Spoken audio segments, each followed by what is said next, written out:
मैंने जी तैयारी करके फुल मेकअप करके मैं बैठी हुई थी और मैंने तैयारी करी और मेरे शौहर ने मुझे इतनी सी बात करी, कोई बात ऐसी हुई थोड़ी सी, तो हम लोग ना कहीं भी जाने लगते हैं ना, तो मेरे शौहर की इरादा यही होता हैगा कि मैं ना जाऊँ, ये अकेली जाके होके आ जाए। आज मेरी शादी को 18 साल हो गए हैं। 18 सालों में मैं अपने महके में कहीं पे भी गई हूँ ना, तो मेरे शौहर मेरे साथ कभी भी नहीं गए। मुझे बाहर से ही छोड़ के घर ही आ जाते हैं, फिर जाते हैं मुझे लेकर आ जाते हैं।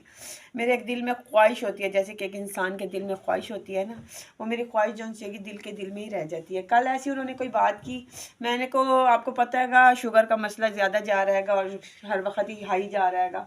और कल मेरे ऐसे ही दिमाग में ऐसी कोई बातचीत हुई मेरे साथ, तो मुझसे कुछ खाया नहीं जा रहा था, मेरी तबीयत बहुत ज़्यादा ख़राब हो रही थी। उसकी वजह से मैंने ऐसी उनसे कोई बात की और उन्होंने मेरे साथ बात की और मेरे शुगर हाई की वजह से मैं हाइपर हो गई और हाइपर होकर मैंने अपनी फुल जो तैयारी मैंने करी हुई थी वो मैं घर बैठ गई और मैं अपनी नंद के घर नहीं गई। क्यों नहीं गई? इसी वजह से कि हर वक्त कोई ना कोई बात होती हैगी और मैं कहती हूँ मेरे साथ मेरे शौहर जाएं। और कल मेरी बाजू में इतना शदीद दर्द था, इतना शदीद दर्द था, और मैंने इतनी खुशी में अपने शौहर के कलफ वाला सूट इस्त्री किया और मैंने कहा आज जी बड़ी खुशी की बात है, बच्चे घर बैठेंगे और मैं और मेरे शौहर दोनों हम इकट्ठे जाएंगे। जब मैं उनके साथ जाती हूँ ना, मेरे दिल की खुशी बढ़ जाती है, परेशानियाँ मेरी ख़त्म होने लग जाती हैं कि भाई मुझे ऐसे लगता है जो चीज़ मुझे ज़िंदगी में नहीं मिली है ना, तो वो मुझे इस वजह से मिल रही है कि चले भाई आज मेरे शौहर मेरे साथ जा रहे हैं। खुशी में मैं सारी चीज़ भूल जाती हूँ और अपने शौहर के साथ जाने के लिए तैयार हो जाती हूँ। मगर जब भी मैं तैयार हुई हूँ, कोई ना कोई ऐसा मसला बन जाता है, कोई ना कोई ऐसा मसला बन जाता है जिसकी वजह से मैं जा ही नहीं पाती हूँ। तो अगर कभी कभी ऐसा हो भी जाता हैगा कि तैयार भी हुई भी हूँ और दिल भी कर रहा होता है जाने का, जैसे एक बच्चे का दिल नहीं होता हैगा इंसान के अंदर, बच्चे का अंदर दिल में होता हैगा कि मैंने आज कहीं जाना है, तो खुशी से ही सुकून नहीं आता। फिर उसके बाद मैं बोलना शुरू कर देती हूँ, बड़बड़ लगाना शुरू कर देती हूँ। फिर वो मुझे वो खामोश होकर बैठे रहते हैं, बिल्कुल खामोश होकर बैठे रहते हैं, वो कुछ भी नहीं बोलते हैं। जब मैं कपड़े चेंज करने के लिए जाने लगी, उन्होंने मुझे ये भी नहीं कहा कि क्यों कपड़े चेंज कर रही हो, अभी चलते हैं। जब उनकी बेटी फूट के रोई और उसने कहा कि भाई हम कहीं भी जाने लगते हैं तो आप ऐसी ही बात करते हो। अम्मी जो उनसे आएगी खामोशी से बैठ जाती हैं और रोने लग जाती हैं, अम्मी लड़ाई करने लग जाती हैं। कभी भी हमारा दिल करता है जाने को। फिर मैंने उसे कहा नहीं कपड़े नहीं उतारी हो, मैं जो उनसे आएगा चलते हैं तू और मैं चलते हैं अपनी बेटी से, मैंने कहा। तो आगे से मेरे शौहर जो उनसे आएंगे उसको कहने लगे कपड़े ना उतारियो, कपड़े ना उतारियो, अभी हम चलते हैं। जब अपनी बेटी रोई ना फूट के, तो उन्हें महसूस हुआ, तो मुझे उन्होंने कहा कि चलो चलते हैं। और मैंने कहा मैं तो नहीं जाऊंगी अब, मगर अंदर ही अंदर से मेरा दिल कर रहा था जाने को। मैंने कहा जाऊँ, सब इकट्ठे होंगे, इकट्ठों के साथ बैठ के क्या पता थोड़ी सी मतलब मुस्कुराहट हो जाती है, जो दिन में परेशानियाँ वगैरह होती हैं वो ख़त्म हो जाती हैं। तो मेरा दिल बहुत था जाने को, मगर जब भी मेरा दिल करता है ना कहीं जाने को, मैं किसी को कॉल कर दूँ, अक्सर मैं किसी को कॉल करती हूँ तो वो मुझे यही कहती है कि हम लोग कहीं जा रहे हैं, या वो मुझे ये कह देते हैं कि आज हमारे घर में कोई आ रहा है, या हमारे घर में ये मसला चल रहा है। वो कोई ना कोई मुझे यही कह देते हैं। और पहली दफ़ा मेरे शौहर के साथ जब मेरी लड़ाई हुई थी तो मैं अपनी अम्मी के घर चली गई थी, मगर मेरे बड़े भाई ने कहा कि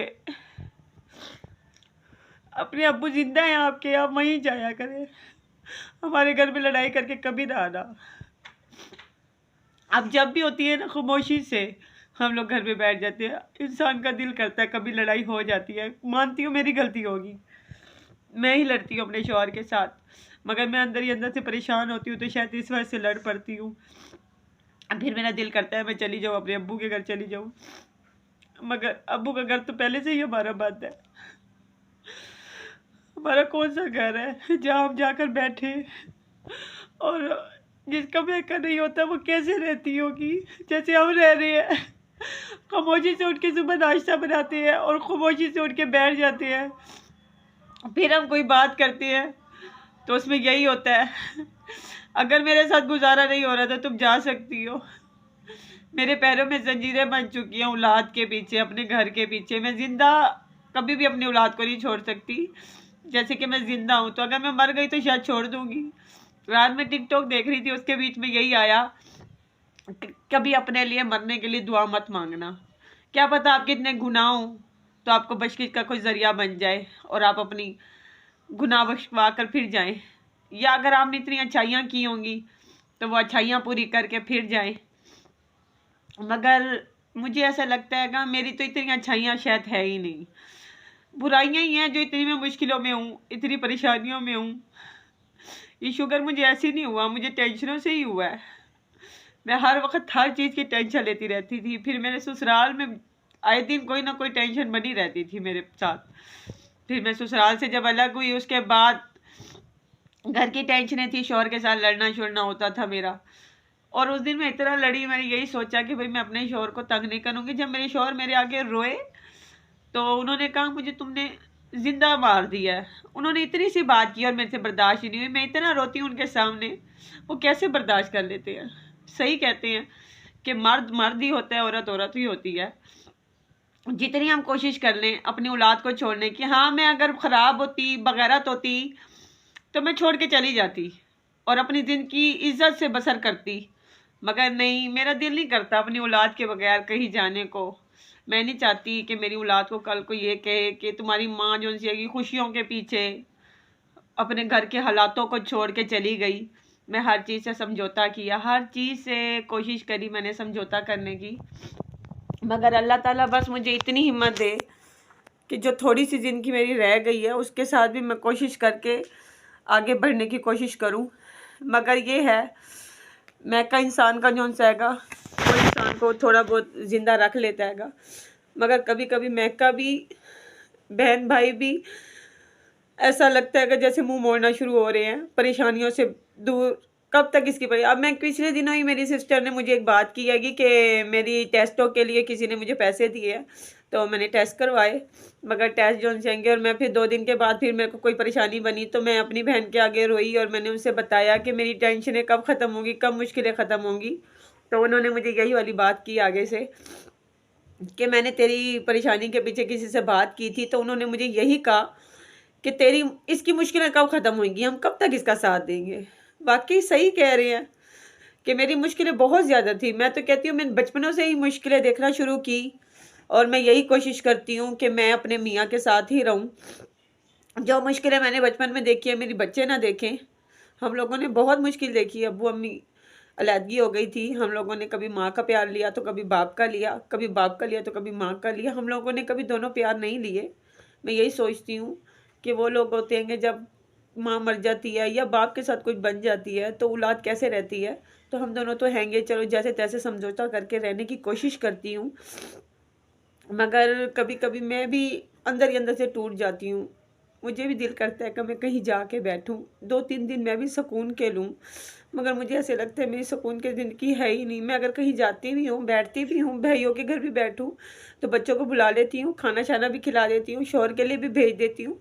फिर मुझे बताएं मैं अलहदा कैसे रह सकती हूँ जब मैं इतना कुछ कर लेती हूँ। फिर वही घर में बैठ जाती हूँ, फिर घर में बैठती हूँ, 1 घंटा नहीं बोलती, 2 घंटे नहीं बोलती, तीसरे घंटे में यहाँ पे बोलना शुरू हो जाती हूँ, वैसी की वैसी हो जाती हूँ।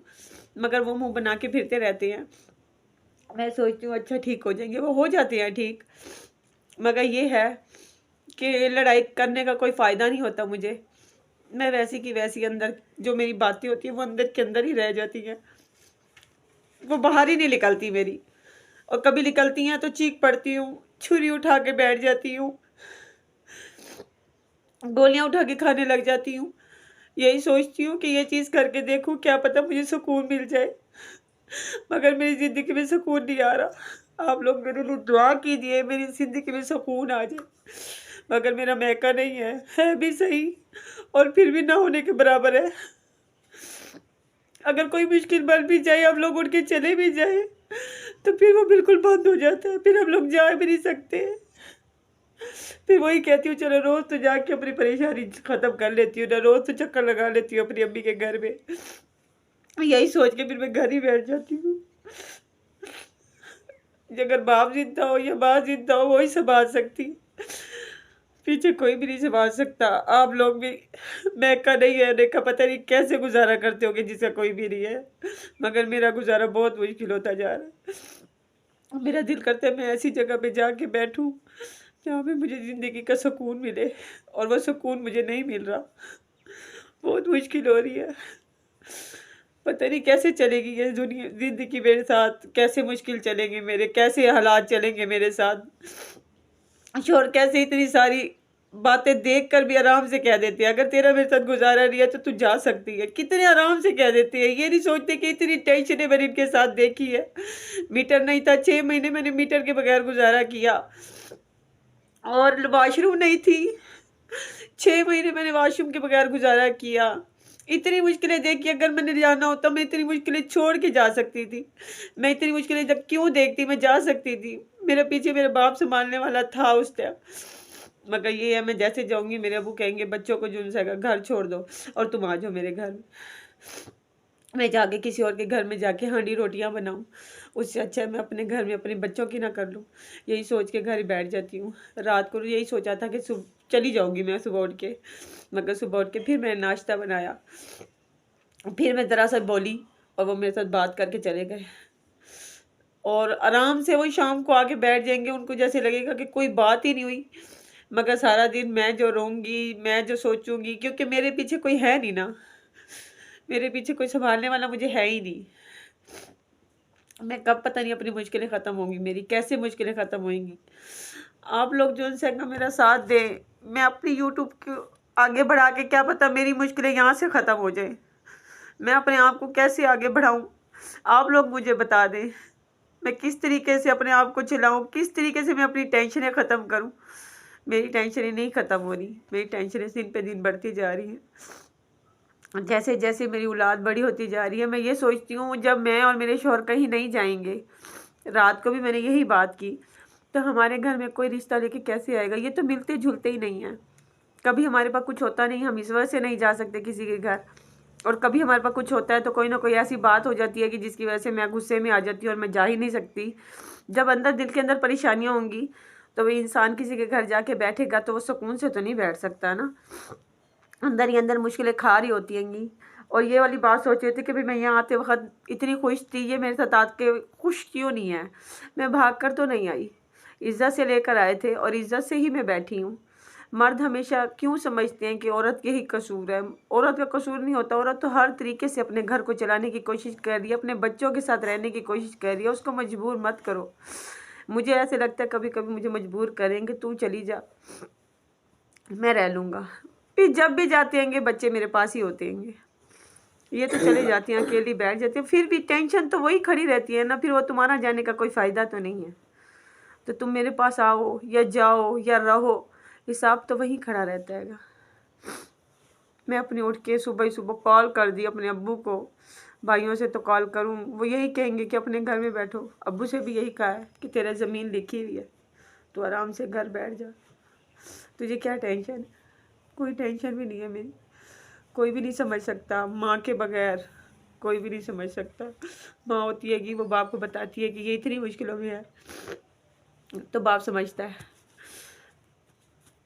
मैं पता नहीं क्या करूँगी अपने साथ, किस तरीके से चलूँगी, किस तरीके से रहूँगी, मुझे कुछ समझ में नहीं आ रहा। आप लोग मेरे लिए दुआ करें कि मेरे में सब्र आ जाए, मेरी मुश्किलें ख़त्म हो जाए।